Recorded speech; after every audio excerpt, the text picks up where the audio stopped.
Елімізде, құрметті көрермендер, тағы да айта кетейік, қуанышты жаңалық. Олардың бірі осы қазақстандық. Мен айтайын деп тұрған нәрсе ма? Мен айтайын деп тұрған нәрсе ол, құрметті көрермен, қазақстандық 5 оқушы робототехникадан өткен әлемдік байқауда 167 елді артта қалдырды. Осылайша Женевадағы First Global Challenge жарысында жасөспірімдеріміз рекорд орнатып, гран-при ұтып алды.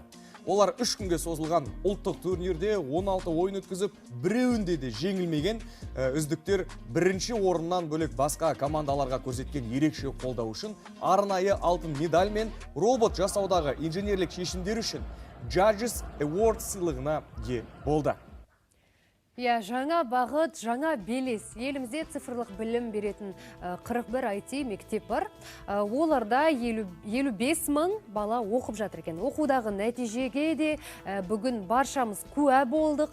Кейбір оқушылар жасаған роботтарын алып, студиямызға да қонақ болған. Бұл әрине дәл осы саладағы соңғы жеңісіміз емес екені сөзсіз.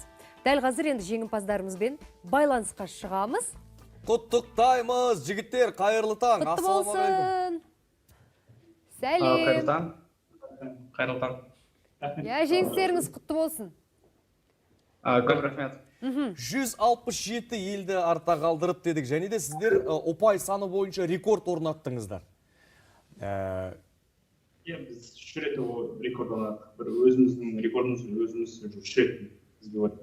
Өз рекордтарыңызды өздеріңіз 3 рет жаңарттыңыздар. Енді мен бұл жердегі сұрағым келетін нәрсе, қарапайым робототехникадан алыстау адам ретінде сұрағым келетін нәрсе, сіздер не көрсеттіңіздер? Әр кезеңде не көрсетулеріңіз керек болды? Қандай сайысқа түстіңіздер?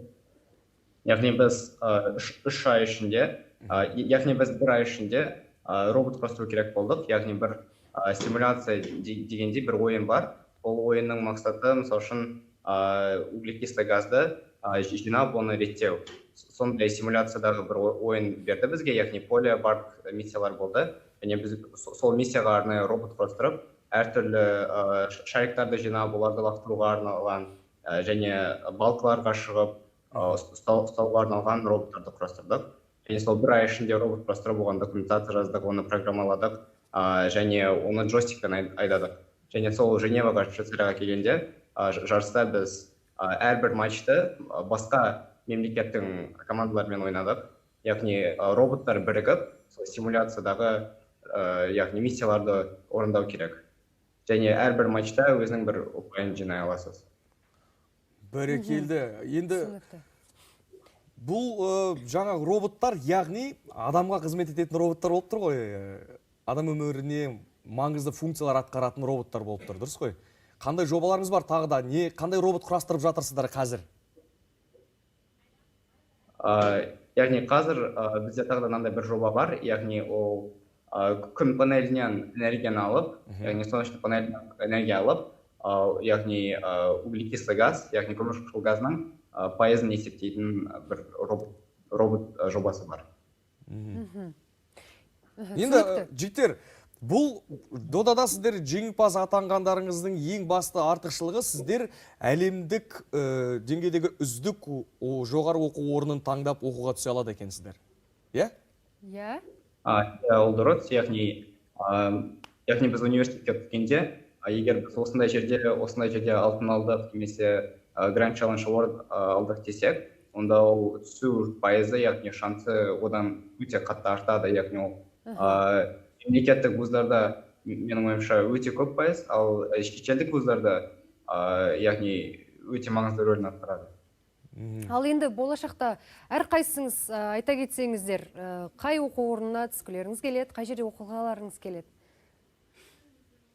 Мен өзім, мысалы үшін, мен өзім шетелде оқып, әлі білмеймін қай елде, шетелде оқып, Қазақстанға оралып жұмыс істегім келеді. Инженер салады. Ал басқа жігіттер не дейді?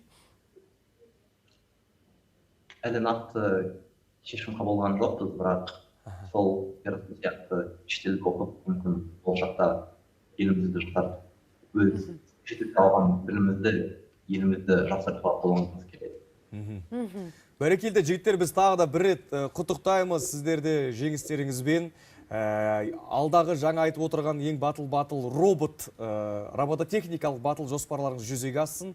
Ең бастысы олардың адамзатқа пайдасы тисін дейік сіздердің арқаларыңызда. Және де жоғары оқу орындарын тамамдап, біліктіліктеріңізді арттырғаннан кейін Қазақстанға келіп, өз отандарыңызға үлестеріңіз тисін деп тілейміз. Көп рахмет байланысқа шыққандарыңызға. Көп рахмет. Сізге Сізге де рахмет.